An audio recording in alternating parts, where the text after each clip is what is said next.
So, if you guys are anything like me, you're probably not too invested or involved in the way your guild hall works. And if you're anything like me, when Heart of Thorns came out, you heard that there was a decoration system, but maybe you don't have the ranks, maybe you don't have the rights to it, maybe you've heard your friends talk about how it's all ridiculously expensive, and you really don't know very much about it at all. Today, since basically after Christmas, all I've been doing in the game is playing around with guild hall stuff and decorations, I want to talk to you guys about what I know so far. And I've learned a hell of a lot. I will say straight away that the guild I am doing this with, the Spud Club, the guild that we all as a community are working on building up together, is a very new guild. They can only mine at a certain speed at the moment, and so we only have a certain amount of upgrades. However, we do have the very basic arena in place, and thanks to Winter's Day and snow piles, we've actually been able to do a fair amount of decorating already.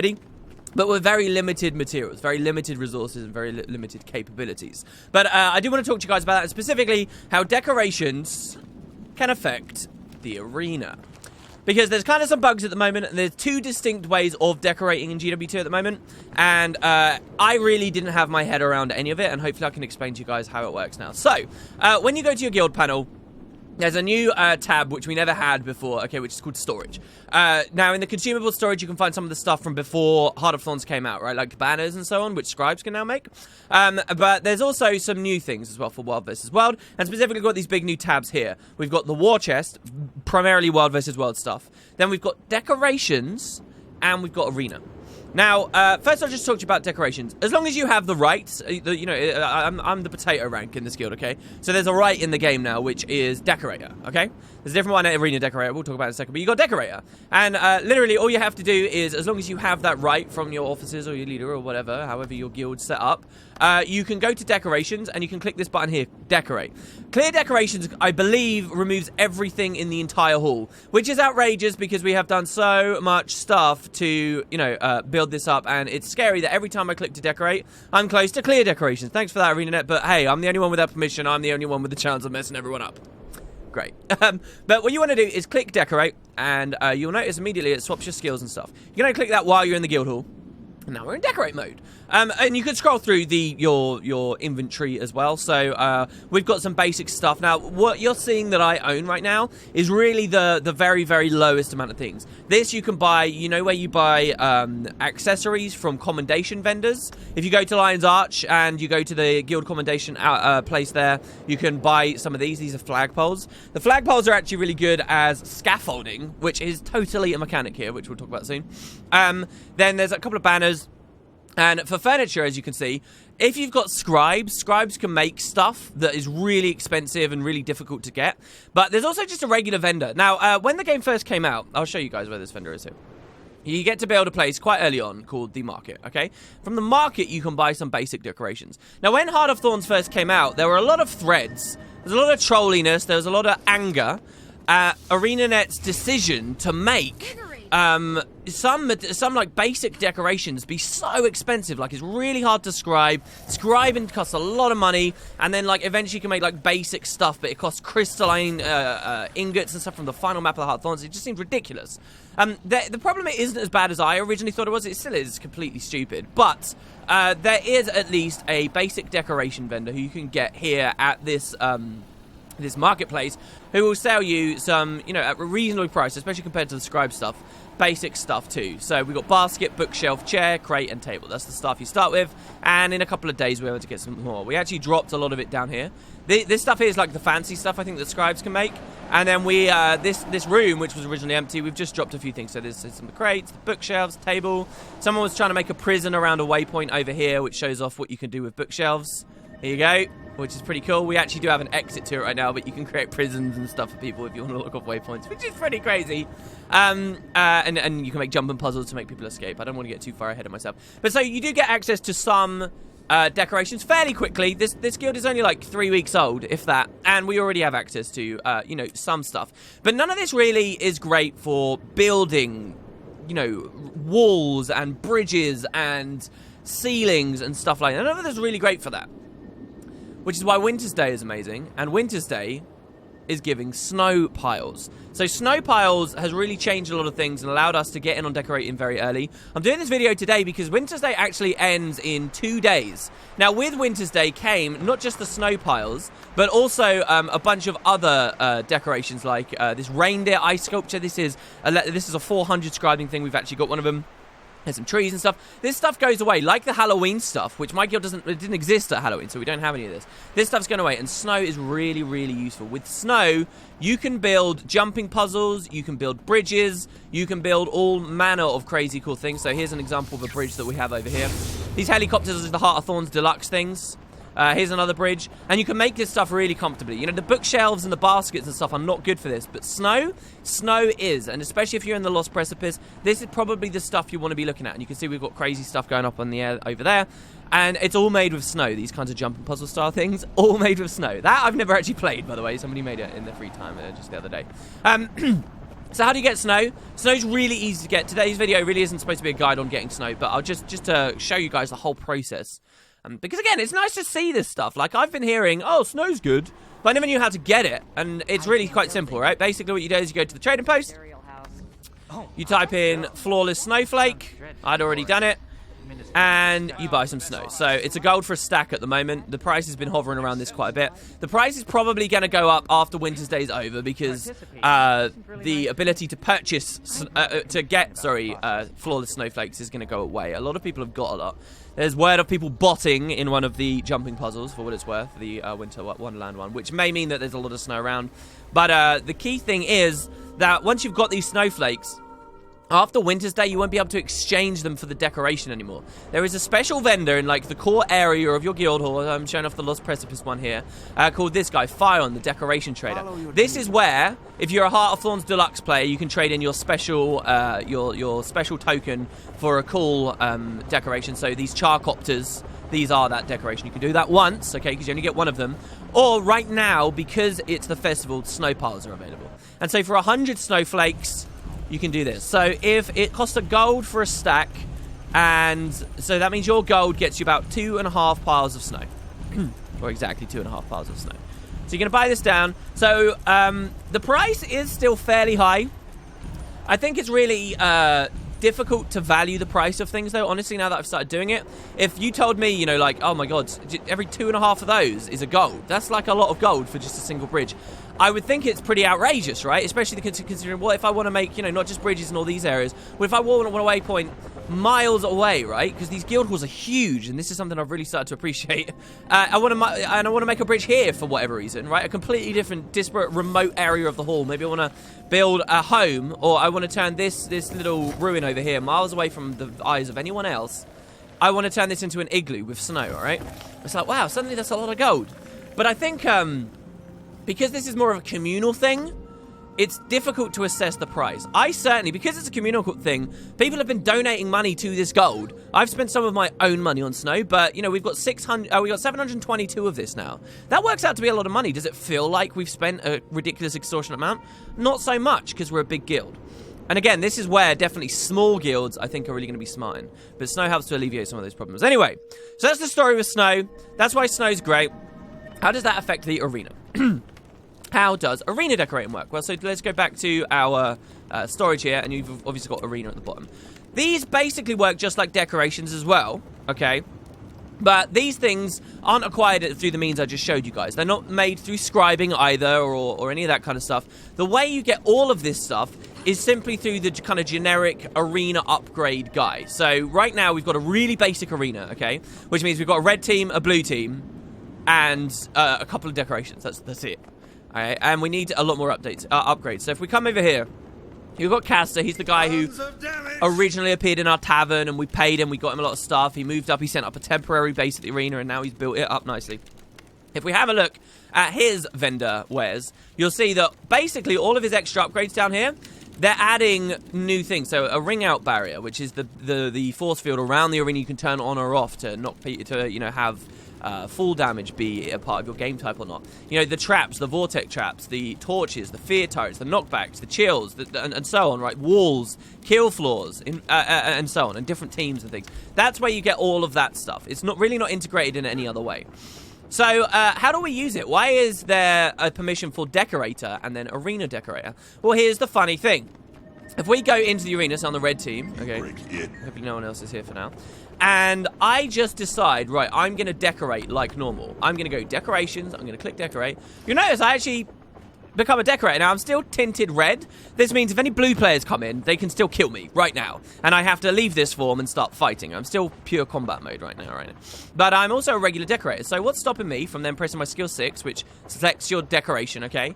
And then let's say we want to drop one of these really fancy snows, right?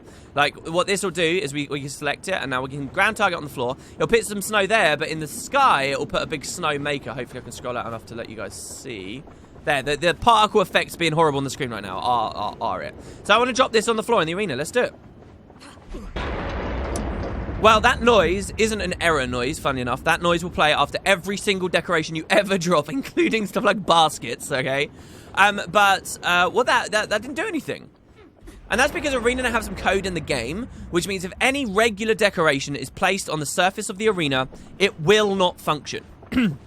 So really, I think by design, the idea of default decorating, they didn't want people to be able to do it. So you're stuck with the arena decorating. So those are the only decorations they really wanted to be in here, at least at some point in their design of Heart of Thorns. And the way you decorate the arena is you don't join red or blue team, you instead join the obstacles coordinator. Now, people can't attack me. You'll notice I'm not tinted red, but I have, once again, the same kind of skill bar. But if I click to select decorations now, you see we get different ones. We get the arena-specific ones, which are far more limited. You get far less, okay? That's important. You get, like, the turrets, the combat-based ones, but some of them are, like, generic walls. So let's say we want to build a big wall in the arena, right? To obscure people's view. Well, we select it. Oh, our skill says that we don't have anything selected. So, there has been a bug since, like, December 15th. Now, Arenanet on a holiday, so maybe we can forgive them. They're on holiday, so whatever. It was just bad timing. Basically, this is bugged right now. So anybody who's been playing, like me, who's been trying to arena decorate for a while, we haven't been able to do any of this stuff. We haven't been able to use stuff like wide walls that, that just easily obstruct a bunch of, our view. We've had to get creative and do different stuff. So then you're wondering, what I'm saying is, you just told me you cannot regularly decorate in the arena. Why the hell do I see loads of snow and stuff in there? Well, this is where we get a little bit sneaky. This is where we start to play with the systems and kind of get around Arenanet's original design. So let's go back to the red team. They, I believe they tweaked something, because I'm still a noob to the decorating stuff at the moment. I believe they tweaked something recently, which meant, when the game launched, you needed to place stuff on a flat surface. However, now, which has improved the decorating system a billion trillion times, now when you're a decorator, you don't actually have to place stuff on flat surfaces anymore. So if I try and place the snow on the floor, I'll do that. But if I try and place the snow on that pillar, and I make sure it's if I make sure it's off the floor, all of a sudden I can place it, all right? And so the technique is to place that. All right, we'll remove it now. We'll use one of our eraser skills. That's what these three are. You've got big, medium, and small. And then we'll place some snow just ever so slightly off the floor. And then we can drag it into the arena, okay? So there I cast a little bit low. So we'll cast a bit higher here. Then once we're happy that we've got our mound of snow, which, people can now LOS around or whatever, right? Now we're going to use our eraser to try and remove the previous snow. Like so. Alright, now we've just got 2 mounds, and maybe we want to do just one more there. And voila! We've got our snow. And that's basically the technique that's been used. The guildies have done some interesting stuff. So, the first thing I guess to talk about is, with this technique, we have managed to create an obstacle in the middle of the arena, and something of a second floor. So, there's actually a little, I don't know, can you call this a jumping puzzle just because it involves jumping? There's a little stairway to climb. Alright, I refuse to call it a jumping puzzle.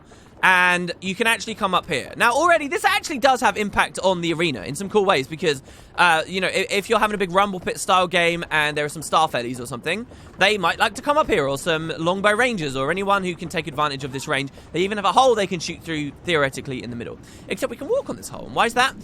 Well, that's because the thing that this is built on top of is a really, really expensive 400 scribing thing that somebody very kindly made for us. It's basically a giant ice cube, which by pressing F1 you can turn on or off. There's a lot of decorations that do this, so I just break it down there.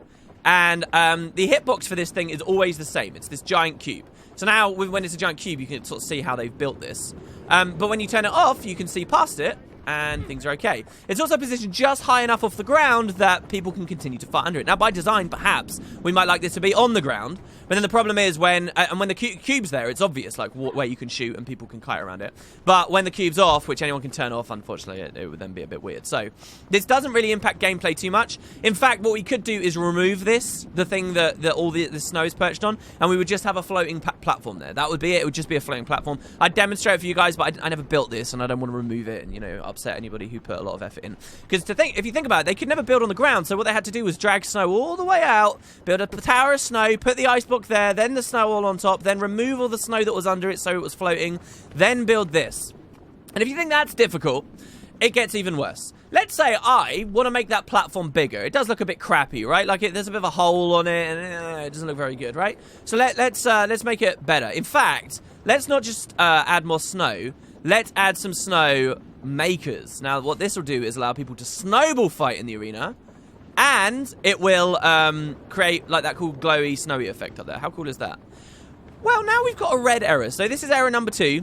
This is what the video is really about, the restrictions of decorating. This is error number 2. If I try and do it, it says too many decorations in this area. Arenanet said before Heart of Thorns came out that none of the limits they had would really super affect people. You've got the arena limit, which is fair enough if they wanted to really tightly control that. I think it's a mistake, but I can understand how they could come to that decision. Then that's fine. But they did say the local limit. They said that there'd be a limit for how many decorations you could have in a specific area, all right? And they said that that would be high enough that you shouldn't ever really hit the cap. But we are hitting the cap. Majorly. Constantly. And it's a huge problem. It's really, really, really frustrating. And what it means is if we want to build a whole second floor to the arena, what a great idea. We can't because there's only so much snow that you can put there. And we tried so many different configurations, it really doesn't work. So it's a bit of a bummer. The highest density, this may be a problem just with snow. I will say it straight away. If we were a higher level guild, which we will be as time passes, once we've got access to more stuff, maybe regular walls and things would be much better. I've heard people have been able to use fountains to create convincing second floors, and I'll talk to you guys about that as we get that stuff. But for now, while we're kind of a lowbie guild, as many guilds out there are, and we're relying on something like snow, which didn't exist when Arenanet first implemented this local limit of decorations, we're hitting this error a lot, and it's pretty frustrating. It doesn't cripple snow completely. As you'll actually see here, we've got a hell of a lot of snow around the outside of the arena. And the existence of this snow has no impact on the platform in the middle. You know, the local limit is really quite specific. This is actually a really good demonstration, this platform, of the size of the local limit. So it's kind of, if we're trying to place snow here, it's accounting for all the stuff around it. So the giant spiral we have up there, it means nothing for this area. The local limit is quite constrained, but that in combination with another issue, which is how annoying the remove tool can be. The remove tool is not very precise. This is the smallest it can be. And you'll notice here that I have to remove like a lot of decorations. So if I want to just remove, say, one piece of snow on the inside of this platform, right, in the middle, so that I can build another, right, because it will get around the local limit, I can't easily do this. And that's why, like, flagpoles, as I showed you guys earlier, is pretty good, because then you can use it as scaffolding. You can ground target ever so slightly on the flagpole, just so you can get the one specific bit of snow that you want. Yeah, it's not great, but it's the best we've got at the moment. And yes, by the way, my ground target working all the way over there, that is absolutely correct. You can, despite this one limit that I've always found quite cool, you can decorate a mile away if you like. So if I want to put that flagpole up there right now, I just put a flagpole up there right now. Pretty cool. But back to the outer ring specifically. Not only doesn't this affect our local limit, well, why did we put it here in the first place? So this is something you can quite confidently build both here and at the Gilded Hollow. There is an arena decoration which allows you to turn on or off a force field barrier around here. Arenanet designed this arena so that this was the outer limit of the arena. And what that kind of meant was these pillars that are in here, these were never really parts of the gameplay because no one would come all the way to the edge here because they're right at the edge of the map. Especially like a pillar like this, if the barrier's on, you probably couldn't even easily walk past. So they weren't a part of the gameplay. It's also a fairly small arena. The Lost Precipice arena is notoriously small on the Gilded Hollow. Both of them too small for some of the massive amounts of players, you know, for big world versus world style stuff. So what you can actually do with snow is build an outer ring. This one's been made a bit weird because they've built it kind of high up. I'm not going to remove it or anything. You could build this like totally flush against the floor. In fact, I will show you. I'll remove this for a second here. Can easily rebuild this. It's fine. What you can actually do here, I think I'm using a snowmaker right now. I am using a snowmaker. How about we just use regular snow? So that's going to put, like, dust everywhere. But what you can actually do is build it flush to the arena, as you can see here. And by building it flush to the arena, you can make it. I mean, I've built mine a little bit low. But if you build it at the right height, there's no lip, there's nothing. Like, you can literally just walk, and it's just like an extension of the arena, as you can see. This one's been built a bit higher, I guess, so that as people come to the side, maybe because they get a bit of a height advantage, that can be useful in some way. But also, now check it out, these pillars are parts of the fight. So you can use regular decorations sneakily to impact the arena and actually make it bigger for yourself, which is very cool. So how far can we push this? How far does this go? You'll see I'm still tinted red. That means I am still technically an arena combatant, okay? And here you can demonstrate, like, if you're just doing a row of snow, it's actually okay. Like, you won't hit the limit too badly. But what if, say, I try and fight all the way over there? All right? Am I still in the arena? Can we build, like, platforms around here, like sniping platforms for people? Can people get up on that rock if we build the path for it? Well, from here, I'm still technically in the arena. Let's build some more snow here. From here, I'm still technically in the arena. That's actually really shocking me that I'm still in the arena. Here, but we hit the edge. We hit the edge here. And so you can technically have somebody here, but it's really kind of flimsy. And what you actually find very quickly, and this is something I'm very sad about, is Arenanet were very restrictive with the actual space they consider legal for the arena. Now, they had to be in some senses because of the spectator stands above us, and you don't want spectators to be able to interfere with stuff. But there is a little bit of a problem here that you can't have too much fun. This roof here, this roof is about as high as you can have a ceiling for a playable second floor. So now if we climb up here, you'll see I stay tinted red the entire time. But if I go ever so slightly higher, I wonder if there's any way I can easily do this. See, look, we're hitting the local limit again. We're hitting the local limit. We'll try this, and then we will try... I'm not going to be able to make a regular jump there. We'll try lightning hammering to it. Obviously, it's never going to work in combat. If we get up here... it didn't work. Anyway, look, if I were to jump on that platform up there, I would have been level with the spectators. It would have knocked me out. So you really can't have a very high ceiling. You could, in theory, have very narrow floors with the correct decorations if you're using fountains. If you've got around the limit, you could maybe have, like, 3 or 4 floors. You really could. Very narrow, very maze-like, you know, with the camera height as high as this, forcing people to zoom in. You could have some interesting game types like that. So there is some room to work with, but not very much. Now, the Gilded Hollow's got a bit of a problem in that you can fall in through the roof. So this spiral of snow that I've been looking at the entire video, I actually built this. This was me that built this. And though it may look like a jumping puzzle, it actually wasn't a jumping puzzle. What I wanted to do was see where the invisible barrier stopping spectators from getting into the arena was.